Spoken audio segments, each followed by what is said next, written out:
Une femme seule? Un inconnu aux cicatrices invisibles? Et un secret si lourd, que même la terre refusait de le garder enfoui. Ce que Camille allait découvrir dans sa grange, allait bouleverser sa vie. Et ce que Apache fuyait depuis des années, allait enfin le rattraper. Le vent chaud soulevait la poussière comme une mer brune autour du petit village de Red Valley. Les maisons en bois semblaient fatiguées, penchées sous le poids des années, comme si elles aussi avaient perdu l'espoir. Camille Laurent se tenait immobile devant la grande porte de la banque. Ses mains tremblaient légèrement, mais elle refusait de les cacher. À 32 ans, elle portait déjà dans son regard la fatigue d'une vie trop lourde. Dans sa poche, le papier était froissé. L'avis officiel. La dernière menace. Dans moins d'une heure, sa ferme ne lui appartiendrait plus. La terre où son mari avait travaillé jusqu'à l'épuisement. La maison où ils avaient rêvé d'un avenir simple. Tout allait disparaître à cause de chiffres écrits à l'encre noire. Camille inspira profondément et entra. À l'intérieur, l'air était étouffant.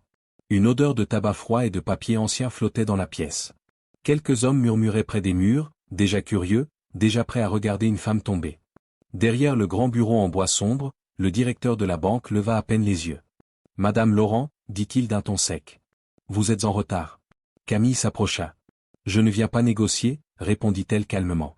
Je viens comprendre comment une veuve peut perdre toute sa vie en quelques semaines. » L'homme haussa les épaules. « Les dettes ne pleurent pas. Les règles sont les règles. » Il posa un document devant elle. La signature attendait. Une ligne vide, prête à effacer son existence. Camille regarda le papier. Puis elle leva les yeux. « Mon mari est mort ici, murmura-t-elle. Il est enterré sur cette terre. Vous voulez aussi m'enlever cela ?» Le directeur soupira, agacé. À midi précis, la ferme sera mise aux enchères. Autour d'eux, le silence devenait lourd. Personne ne parlait. Personne ne bougeait. Camille sentit son cœur se serrer. Elle n'avait plus d'argent. Plus d'amis puissants. Plus rien. Elle ferma les yeux un court instant. Puis, soudain, la porte de la banque s'ouvrit. Pas doucement. Pas discrètement. Elle s'ouvrit comme si le vent lui-même était entré. Tous les regards se tournèrent. Un homme se tenait dans l'embrasure. Grand. Large d'épaules. Couvert de poussière de la route. Son manteau long battait contre ses bottes. Son chapeau cachait ses yeux. Mais quelque chose dans sa posture imposait le silence. Il n'était pas pressé. Il entra lentement. Ses pas résonnaient sur le sol de bois. Ah. Puis un autre. Personne n'osa parler. Il s'arrêta devant le bureau du directeur. Sans un mot, il posa un sac lourd sur la table. Le bruit sourd fit sursauter plusieurs personnes. « Qu'est-ce que c'est ?» demanda le directeur, nerveux. L'homme leva légèrement la tête. Sa voix était grave. Calme. Froide comme une pierre ancienne. « Comptez. » Le directeur hésita, puis ouvrit le sac. Des pièces brillantes roulèrent sur le bois. L'or. Le murmure se transforma en choc. Cela couvre la dette de la ferme Laurent, dit l'homme. Et davantage. Les mains du directeur tremblaient. Mais, monsieur, qui êtes-vous? L'homme resta silencieux. Il regardait droit devant lui. La dette est payée, reprit-il. Écrivez-le. Maintenant. Le directeur s'exécuta, pâle. Il griffonna la quittance et la tendit à Camille. Elle la prit sans comprendre.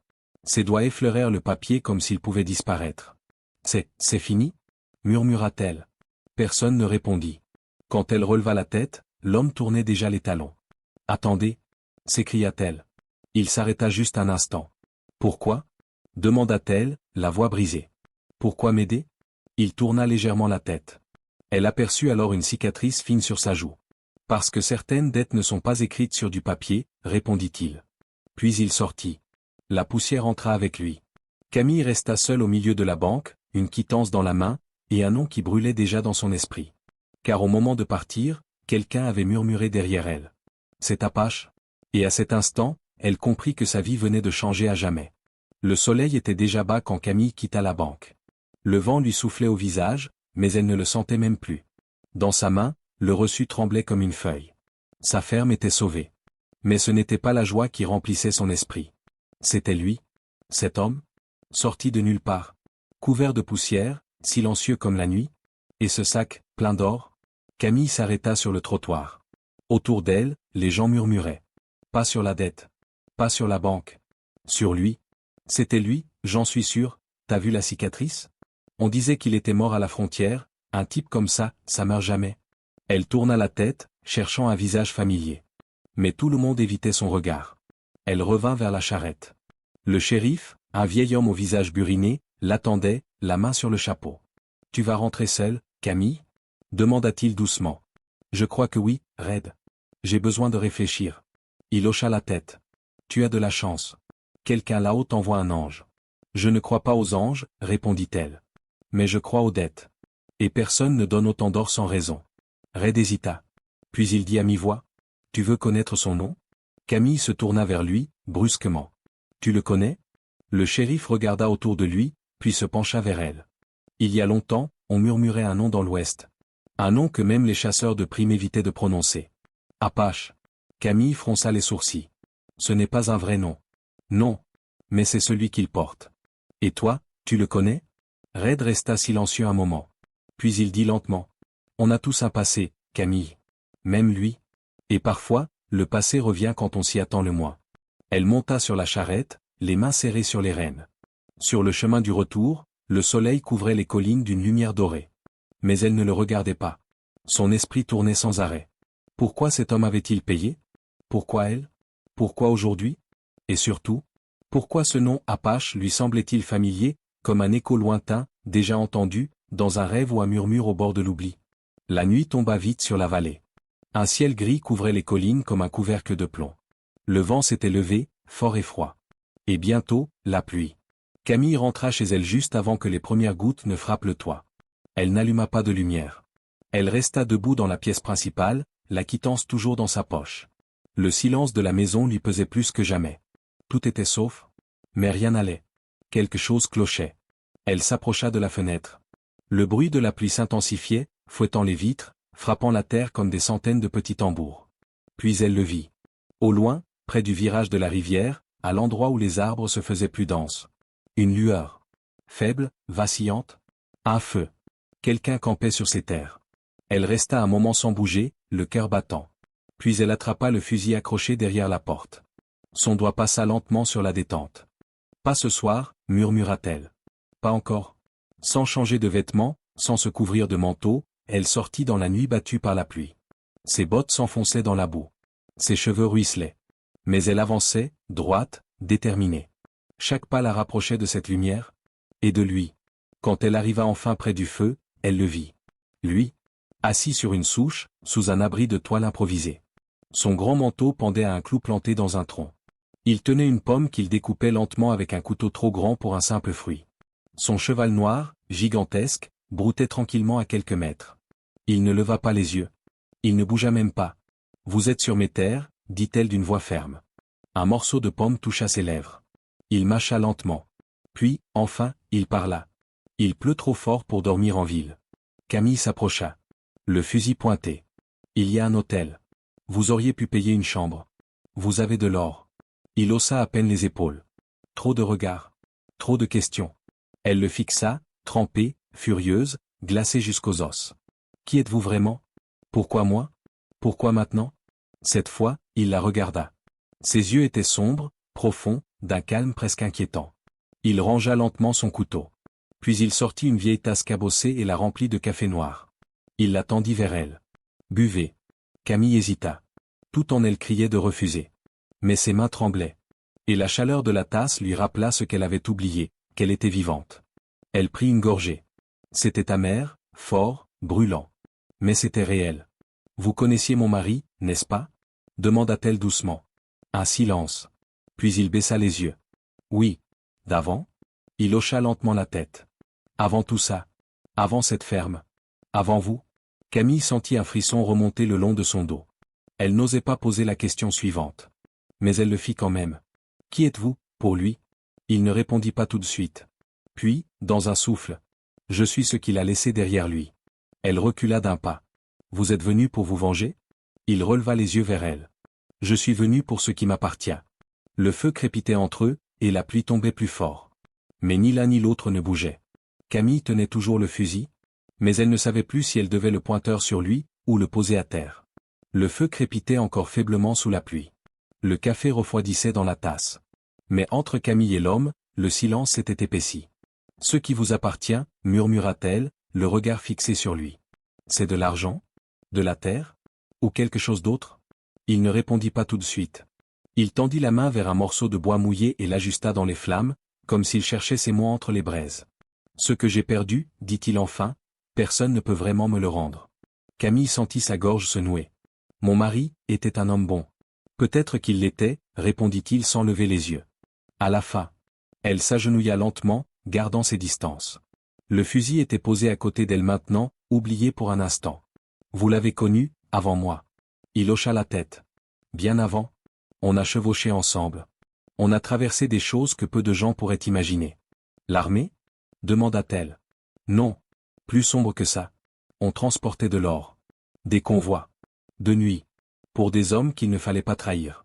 Des bandits ? Il leva les yeux vers elle. Des hommes affamés. Des survivants. Des types prêts à tout pour sortir vivants de l'Ouest. Ton mari en faisait partie. Camille le fixa, incapable de parler. Le mot tournait dans son esprit, bandit. Non, impossible. Son François avait les mains douces.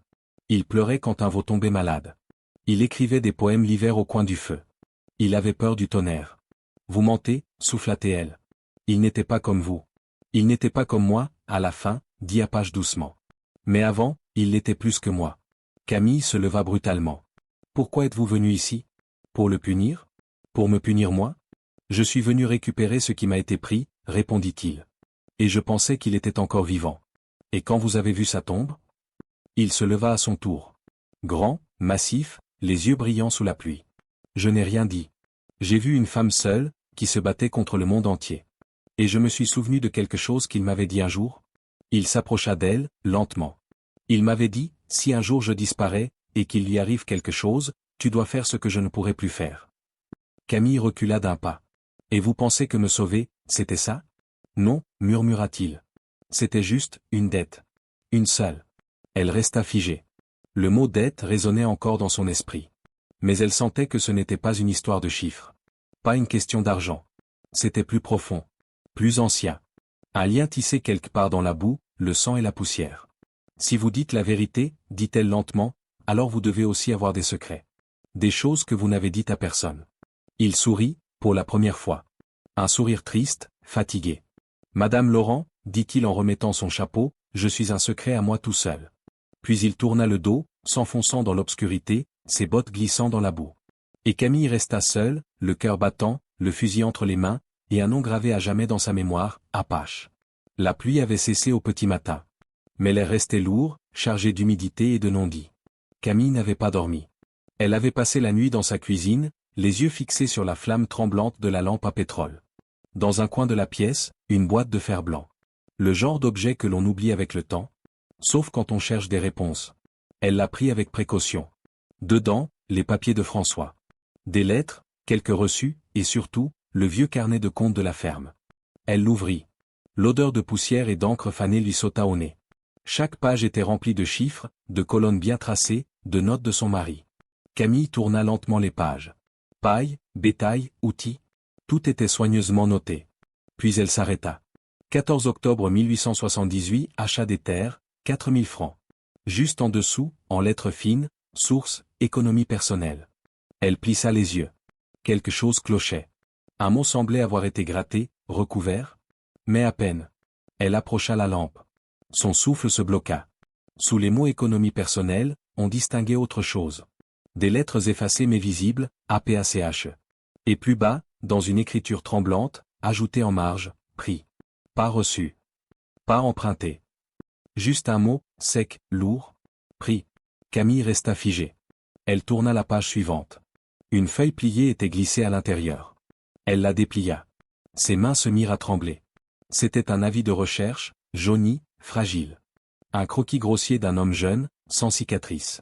Mais les yeux? Ses yeux, elle les avait vus hier soir, dans la lumière du feu. Recherché, Kevin Apache Lemoine. Vol à main armée aux complicités de meurtre.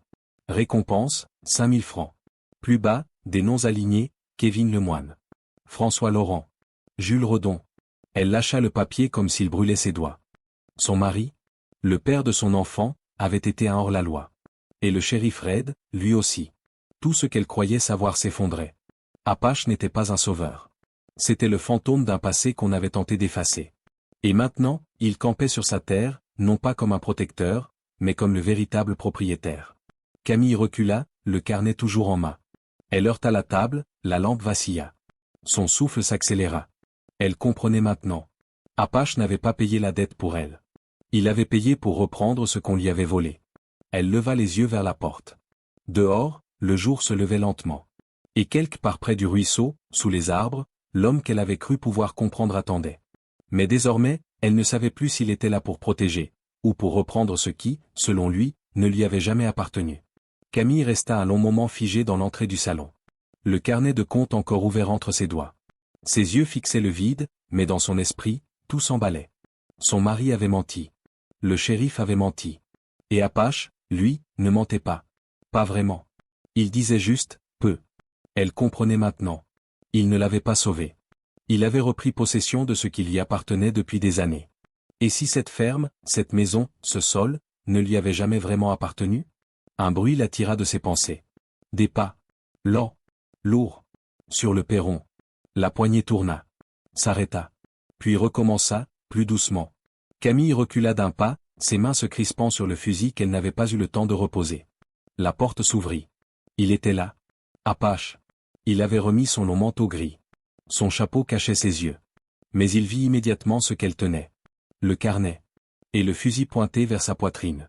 Il ne bougea pas. Il resta dans l'embrasure de la porte, les bras croisés. « Tu as trouvé » dit-il d'une voix basse. « Tu n'as même pas essayé de le cacher » répondit-elle, le souffle court. « Je ne vole pas dans le dos, Camille. Ce n'est pas mon genre. Et mentir par omission, c'est différent ?» Il soupira. Son regard se posa sur la cheminée, sur la vieille lampe, sur les murs fatigués. « Ce lieu m'a été volé » dit-il lentement. « Par ton mari. » Camille ravala ses larmes. « Tu aurais pu me le dire. Tu aurais pu venir avec une vérité, pas avec un sac d'or. Je suis venu avec ce qu'il restait. » Il fit un pas à l'intérieur. Elle ne recula pas. Mais elle ne baissa pas le fusil. « Il a pris mon or, Camille. Il m'a laissé à Yuma, pendant 5 ans. Pendant que lui construisait une vie avec toi, ici. Et tu es revenu pour te venger ?» Un silence. « Non, dit-il. Je suis revenu pour voir ce qu'il avait fait de tout ça. Et j'ai trouvé, toi. » Camille déglutit. « Alors pourquoi m'avoir aidé? Pourquoi avoir payé? Pourquoi ce jeu du sauveur silencieux ?» Il la regarda en face pour la première fois. « Parce que j'ai vu dans tes yeux, la même solitude que j'ai connue. Et parce que ce que ton mari a fait, ne t'appartient pas. » Elle baissa lentement le fusil. « Pas par pardon, mais par épuisement. »« Et maintenant » murmura-t-elle. « Tu comptes rester? Dormir dans la grange et surveiller tes terres ?» Il s'approcha. Lentement. Puis il dit calmement. « Je ne veux pas de cette maison. Je ne veux pas de ton pardon. Mais si tu veux un homme pour réparer la clôture, et poser un nouveau toit, je peux faire ça. » Camille resta là, les bras ballants, le cœur battant. Elle ne savait plus s'il était un ennemi, ou la seule personne qui n'avait rien à lui prendre. Et au fond d'elle, une pensée folle germait, et si tout devait recommencer à partir de maintenant? Le crépuscule tombait lentement sur la vallée. Le ciel s'était teinté d'un rouge sombre, presque inquiétant. Camille et Apache avaient travaillé toute la journée à réparer la vieille clôture du sud. Ils n'avaient presque pas échangé un mot. Le silence n'était pas froid. Il était simplement chargé. Le bois claquait sous le marteau, les poteaux s'enfonçaient dans la terre humide. Chaque geste d'Apache était précis. Solide. Habitué. Comme s'il reconstruisait, en secret, quelque chose de plus qu'une simple barrière. À la nuit tombée, ils s'étaient séparés sans un mot. Elle était entrée dans la maison. Lui, retourné vers le vieux campement près du ruisseau. Mais quelque chose clochait. Camille le sentait. Dans l'air. Dans ses os. Comme une vibration sourde. Elle s'apprêtait à souffler la lampe quand le coup de feu retentit. Sec. Proche. Viol. Elle se figea. Puis un autre coup. Et des cris, au loin. Elle courut à la fenêtre. Des ombres bougeaient dans la nuit. Des torchers. Des chevaux. Des hommes. Puis, une voix. Forte. Grave. Impitoyable. Sors de là, Apache. Donne-nous la carte, et la femme vivra. Camille sentit son sang se glacer. Ils n'étaient pas venus pour l'argent. Ni même pour la ferme. Ils étaient venus pour leur disparu. Et pour l'homme qui leur faisait obstacle. Elle attrapa le fusil, les mains tremblantes. Quand la porte s'ouvrit brusquement dans son dos, elle cria. Mais ce n'était pas eux. C'était Apache. Son manteau était trempé, son regard fendu d'une rage froide. Il referma la porte derrière lui. Ils savent, dit-il simplement. Qui? Finch. Et les hommes qu'ils paient. Ils pensent que l'or est encore là, quelque part sur ces terres. Un nouveau coup de feu éclata. Une vitre vola en éclats. Camille poussa un cri. Apache la plaqua au sol derrière le bureau massif. Garde la tête baissée, gronda-t-il. Une balle siffla au-dessus d'eux, frappant un cadre sur le mur. Il sortit son revolver, vérifia rapidement les balles. 4. Pas plus. Ils vont essayer de mettre le feu, murmura-t-il. Ils ne veulent pas négocier. Ils veulent détruire. Et maintenant? Demanda Camille, la voix brisée. Il la regarda. Sérieusement. Comme un homme qui ne promettait rien, sauf de se battre jusqu'au bout. Tu me fais confiance? Elle hésita une seconde. Puis acquiesça. Oui. Il lui tendit un petit pistolet de secours. Ne vise pas la peur. Vise juste. Un craquement violent retentit à l'arrière. Puis une lueur orange. Le feu. Les murs craquèrent. Le toit grinça. La chaleur monta d'un coup. Apache la tira vers la sortie de secours. Ils plongèrent dans la nuit, dans la boue, dans la peur. Mais ils étaient ensemble. Et pour la première fois, Camille ne se sentait plus seulement victime du passé. Elle était prête à se battre pour ce qui lui restait. Les flammes dévoraient la maison. Le bois crépitait comme des os qui se brisent. Le ciel, noir et sans lune, reflétait l'orange infernal de la toiture qui s'effondrait. Camille et Apache s'étaient jetés derrière l'abreuvoir, seuls abrités de la pluie de cendres et de balles. Je suis à court de munitions, gronda Apache. J'ai 3 cartouches dans le fusil, souffla Camille, le souffle court. Devant eux, les hommes de Finch avançaient dans l'obscurité. Bandana au visage. Torché à la main. 4, peut-être 5. Ils n'avaient plus rien à perdre. Et puis, soudain, crac. Un coup de feu. Mais cette fois, il venait de la colline derrière les assaillants. Un des hommes s'écroula dans la boue. Qu'est-ce que c'était? Chuchota Camille, les yeux écarquillés. Crac. Crac. 2 autres tombèrent, désarmés, surpris. Leur torche roula au sol, s'éteignant dans l'eau. Apache esquissa un sourire. Un sourire qu'elle ne lui avait jamais vu. Un mélange de soulagement et de reconnaissance. Ça, dit-il, c'est la loi. Un cheval surgit de l'ombre, galopant à toute vitesse. Sur la selle, un homme au fusil levé. Pas de badge. Pas d'uniforme. Mais un regard clair, dur, déterminé. Le shérif Red. Il s'arrêta à quelques mètres d'eux, sa monture trempée et fumante. Déposez vos armes, hurla-t-il vers les derniers hommes debout. Ou vous finirez enterrés ici ce soir. Les bandits hésitèrent. Entre Apache, vivant, et Red, revenus des ténèbres. Ils jetèrent leurs fusils au sol. Le silence revint. Un silence de fin de bataille. Le shérif descendit de cheval et s'approcha lentement. Camille, les jambes encore tremblantes, se redressa. Vous êtes venu? Red hocha la tête. Fallait bien que je règle quelques dettes, moi aussi. Il se tourna vers Apache. J'ai vu Finch. Il est en cellule. Tentative d'incendie criminel. Kidnapping. Il ne mettra plus jamais les pieds dans une banque. Apache ne dit rien. Il se contenta de regarder l'incendie qui achevait sa danse. Red soupira. Je suppose que je ne t'ai jamais vu ici ce soir, hein? Tu ne m'as pas vu, et tu ne m'as jamais su vivant, répondit Apache calmement. Le shérif sourit. C'est bien ce que je pensais. Il fit un geste vers les 2 hommes capturés, ligotés contre la barrière. Je les ramène en ville. On vous laissera en paix ici. Mais fais-moi une promesse, Apache. Laquelle? Red le regarda droit dans les yeux. Ne me donne jamais une raison de revenir. Apache baissa la tête. Tu n'en auras pas. Le shérif monta à cheval, jeta un dernier regard à Camille, puis disparut avec les prisonniers. Et dans ce silence redevenu presque sacré, Camille se tourna vers Apache. Le feu avait tout pris. La maison. Les souvenirs. Le passé. Mais la terre était encore là. Et l'homme qui était resté à ses côtés aussi. Quand tu veux passer à la reconstruction, à la décision de rester ou de partir. Le feu avait tout pris. Il ne restait plus rien de la maison, sauf quelques pierres noircies et la silhouette calcinée de la cheminée. Les premières lueurs du matin éclairaient les cendres encore tièdes. Camille se tenait au bord du champ, bout jusqu'aux chevilles, le regard figé sur ce qui fut autrefois sa vie. Elle ne pleurait pas. Elle ne criait pas. Elle écoutait. Le silence. Le silence après la guerre. Derrière elle, Apache attachait les chevaux. Ses gestes étaient lents, presque respectueux. Il ne disait rien. Il la laissait respirer, digérer, survivre. Finalement, elle tourna la tête vers lui. Tout est parti. Il hocha la tête. Puis, calmement, pas tout. Elle haussa un sourcil, fatiguée. La maison, les meubles, les papiers, les souvenirs, jusqu'au rideau de la cuisine. Disparu. Il s'approcha, sortit quelque chose de sa poche. Un petit objet noirci, cabossé. Camille le reconnut aussitôt. La boîte en fer. Celle qui était au-dessus de la cheminée. Elle croyait qu'elle avait brûlé avec le reste. Apache l'ouvrit. À l'intérieur, tout avait été réduit en cendres. Sauf une chose. Le vieil héritage de François, sa montre de poche en argent. Noircie, mais entière. Il la tendit à Camille. Tu peux la vendre? Pour acheter des planches? Des vitres? Une nouvelle lampe. Elle prit la montre dans sa paume. Elle la serra doucement. Le métal était froid. Non, dit-elle simplement. On ne la vendra pas. Il la regarda, interrogatif. Elle nous rappellera ce qu'il faut enterrer, et ce qu'il faut reconstruire. Elle glissa la montre dans sa poche.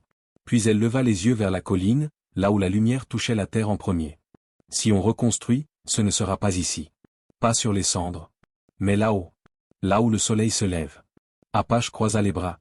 C'est une bonne distance de la rivière. Et une bonne distance du passé. Il resta silencieux un moment. Puis, tu vas rester ici, alors? Camille lui lança un regard calme, mais décidé. Cette terre est encore à moi. Je n'ai plus de maison, mais j'ai une grange. J'ai un toit. J'ai quelques vaches. Et, elle marqua une pause. J'ai un homme qui s'est posé une poutre droite. Un léger sourire passa sur le visage d'Apache. Je ne suis pas un ouvrier bon marché, tu sais. Je le sais, répondit-elle. Tu vas sûrement me coûter tout ce que j'ai.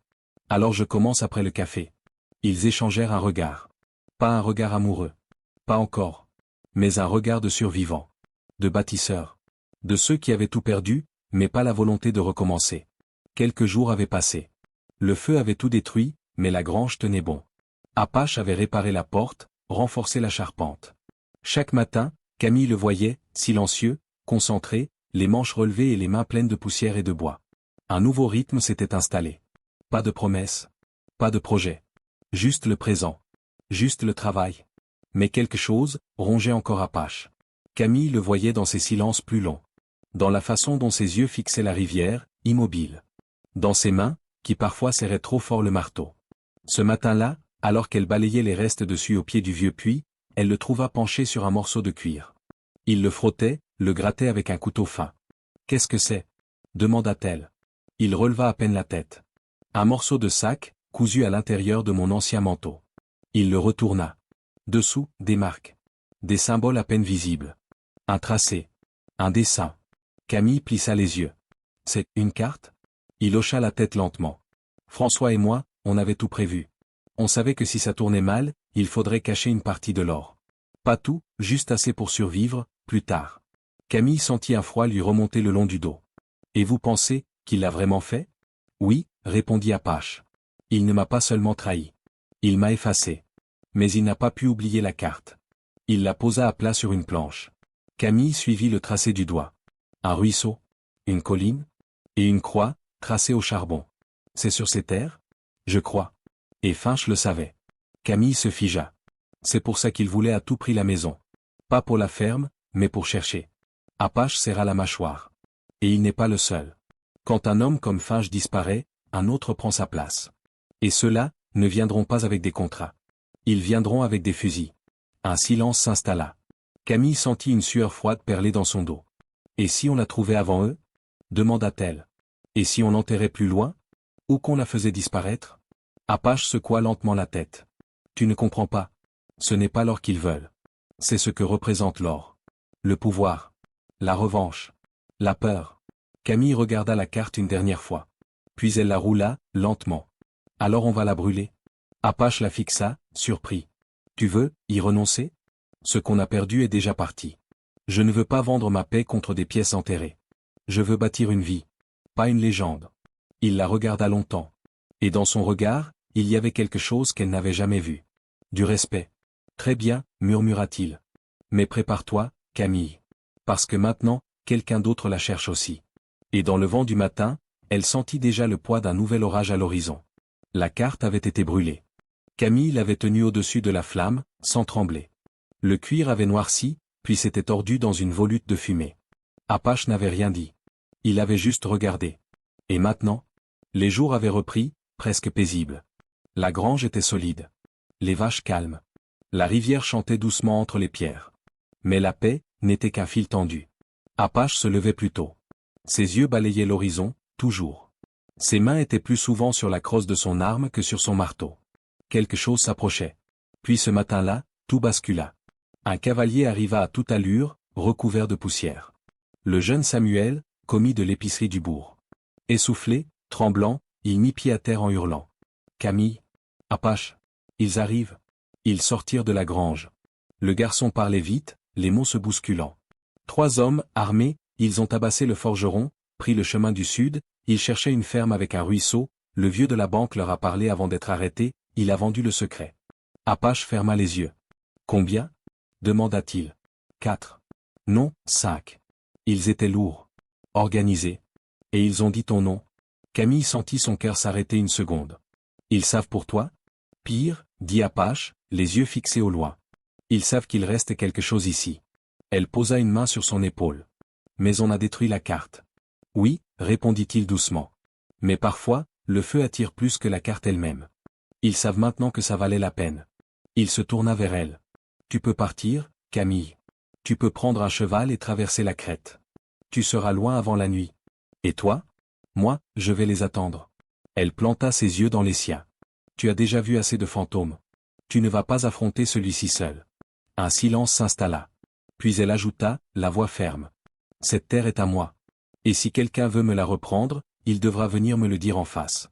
Apache la regarda, longuement. Son visage dur s'adoucit à peine. Alors on renforce la grange, dit-il. Et on nettoie les fusils, répondit-elle. La grange avait été renforcée. Chaque poutre avait été clouée 2 fois. Les outils rangés, les fenêtres barricadées. Mais malgré tous les préparatifs, le silence restait lourd. Trop calme. Comme le calme juste avant un orage. Camille posait les dernières cartouches sur la table. Apache nettoyait le canon de son revolver. Le feu dans le poêle crépitait doucement, dérisoire face à ce qui les attendait dehors. Ils viendront par le sud, dit Apache. Par le vieux sentier entre les 2 rochers. Camille hocha la tête. Tu crois qu'ils oseront attaquer de jour? Oui. Ce genre d'hommes ne se cache pas. Ils veulent qu'on ait peur. Ils veulent qu'on les voie arriver. Elle se leva, s'approcha de la fenêtre. De là, on voyait la rivière et la colline. Et, tout au bout de la plaine, une poussière, fine, mais droite, qui avançait. Ils sont là, souffla-t-elle. Apache se leva à son tour, rangeant calmement le fusil sur son dos. C'est le moment. Camille se tourna vers lui. Dis-moi la vérité. Laquelle? Si tu meurs aujourd'hui, tu seras mort pourquoi? Il la regarda droit dans les yeux. Sans détour. Sans détourner le regard. Pas pour l'or. Pas pour la vengeance. Pas même pour François. Il s'approcha d'elle, et dans sa voix, il n'y avait plus rien de l'homme traqué qu'il avait été. Si je tombe aujourd'hui, ce sera parce que tu es resté debout. Un frisson parcourut Camille. Pas de peur. Mais d'éveil. De vérité. Elle prit le revolver qu'il lui tendait. Alors je reste aussi. Et si je tombe, ce sera à tes côtés. Apache sourit. Juste un peu. Un sourire d'égal à égal. Tu sais viser? Je sais viser la peur. Et ce soir, elle sera de leur côté. Ils se préparèrent. Positionnés chacun près d'une ouverture. Le bruit des sabots se rapprochait. Puis, entre 2 souffles, Camille chuchota. J'ai peur, tu sais. Apache répondit sans se retourner. Moi aussi. Et c'est ainsi qu'ils attendirent. 2 silhouettes debout dans l'ombre, prêtes à défendre une terre, une vérité, un présent qu'ils n'avaient pas choisi mais qu'ils avaient reconstruit. Les sabots frappaient le sol sec avec un écho lourd. Ils étaient 5. 5 hommes à cheval, avançant droit sur la ferme comme des loups approchant une bergerie. Le soleil déclinait. La lumière devenait rouge. Tout semblait suspendu. Camille tenait son fusil serré contre son épaule. Apache était près de la grande porte de la grange, revolver à la main. Ils vont encercler, souffla-t-il. Pas de tir précipité. On attend qu'ils se dévoilent. Et s'ils parlent d'abord? Alors on écoute, mais on ne croit rien. Le premier cavalier s'arrêta à 10 mètres. Il était grand, sec, le visage couvert d'une barbe grise et de poussière. Sa voix claqua comme un coup de fouet. Apache, on sait que t'es là. Et on sait que l'or est encore sur cette terre. Donne-nous la carte. Donne-nous l'accès. Et on te laissera vivre, peut-être. Apache sortit de l'ombre, sans lever son arme. La carte est partie. Brûlée. Il ne reste rien. Le cavalier ricana. Il reste toujours quelque chose. Un indice. Une cache. Un témoin. Il descendit de cheval. Les autres l'imitèrent, armes visibles, regard fixé. Camille sortit à son tour, le fusil levé. Le cavalier la dévisagea. La veuve? Tu le caches bien, ton nouveau garde du corps. Je ne cache rien, répondit-elle. Mais je protège ce qui m'appartient. Un des hommes ricana. Ce qui t'appartient? même ta maison est en cendres. Alors il ne me reste plus qu'à défendre la poussière, souffla-t-elle. Le chef s'avança d'un pas. Tu vas mourir pour un homme que tu ne connais même pas. Non, répondit-elle. Je vais vivre, parce que je sais qui je suis. Il leva son arme. Trop vite. Bang! Le coup partit du côté d'Apache. L'homme s'écroula. Une balle dans l'épaule. La panique éclata. Les autres dégainèrent. Camille se jeta derrière la barrière. Tira. Une fois. Une deuxième. Son épaule brûlait du recul, mais elle ne s'arrêta pas. Apache roula dans la terre, abattit un deuxième homme. Un troisième tira en hurlant, mais la balle s'écrasa dans le bois. Le dernier bandit tenta de fuir à cheval. Apache le visa, puis abaissa lentement son arme. Qu'il parte. Qu'il raconte. Qu'il dise qu'on est prêt. Camille le rejoignit, haletante. Tu vas bien? Il hocha la tête, une goutte de sueur coulant sur sa tempe. On est vivant. Ils regardèrent autour d'eux. Le sol. Le sang. Les armes. Et, à la terre. Toujours là. Toujours debout. Comme eux.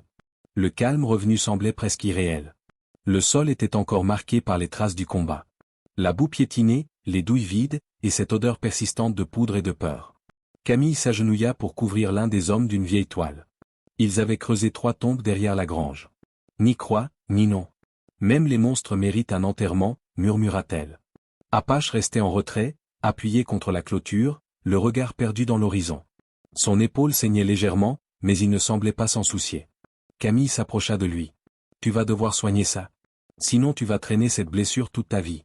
J'ai déjà des cicatrices que je traîne depuis plus longtemps, répondit-il. Elle s'assit près de lui, à même la terre. Le silence entre eux était devenu familier. Pas pesant. Presque apaisant. Puis elle demanda doucement. C'était ça, ton but depuis le début? Revenir ici, voir la ferme, retrouver ta part, et affronter tout ce qui te restait de passé? Apache tourna légèrement la tête vers elle. Au début, oui. Je voulais récupérer ce qu'on m'avait volé. L'or, la vérité, peut-être même un peu de paix. Et maintenant? Il la regarda, longuement. Maintenant, j'ai compris une chose. Ce que François m'a pris, il ne l'a jamais vraiment gardé. Il a passé sa vie à fuir ce qu'il avait fait. Et moi, j'ai passé la mienne à poursuivre une ombre. Il marqua une pause.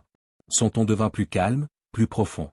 Quand je t'ai vu, debout, devant ta maison en feu, un fusil dans les mains, j'ai compris que j'étais plus proche d'un nouveau départ que d'une vengeance.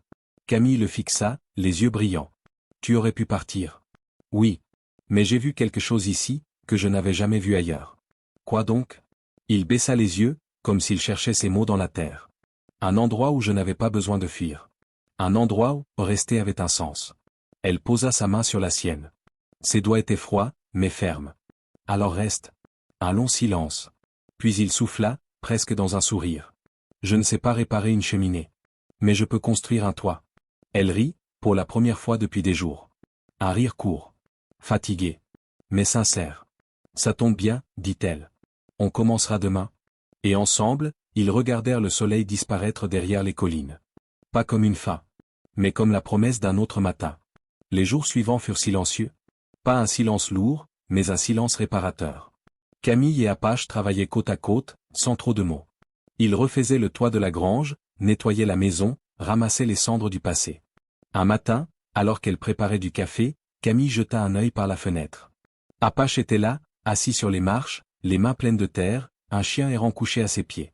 Elle ouvrit la porte doucement. Tu l'as trouvé où, celui-là? Il me suivait depuis la rivière. Je crois qu'il a perdu son maître. Comme toi, alors? Il sourit. Peut-être. Mais moi, je crois que j'ai trouvé mieux qu'un maître. Elle s'approcha, caressa le chien, puis le regarda droit dans les yeux. Tu penses repartir, un jour? Il fixa l'horizon. Pas pour fuir cette fois. Juste, pour réfléchir. Non. Je crois que j'ai assez marché. Il se leva, tapota ses mains. Il y a assez de bois pour reconstruire l'étable. Et j'ai vu que la pompe du puits fonctionnait encore. Tu veux vraiment rester? Je ne suis pas certain de ce que rester signifie encore. Mais si ça veut dire avoir un endroit où l'on attend que tu rentres. Alors oui, je veux rester. Camille ne répondit pas tout de suite. Elle posa sa main sur la poignée de la porte, puis souffla. Alors viens prendre ton café. Avant qu'il refroidisse. Il la suivit, lentement. Le chien aussi. Et tandis que la lumière dorée inondait la cuisine, le vieux plancher grinça sous leurs pas. Comme s'il reprenait vie. Pas de déclaration. Pas de promesse. Juste 2 âmes cabossées, qui avaient enfin trouvé un lieu, où poser leur passé, et peut-être écrire une autre histoire. Si cette histoire t'a touché, laisse-nous un commentaire avec ton prénom et ton pays. Et abonne-toi pour ne pas manquer nos prochaines histoires vraies qui parlent au cœur.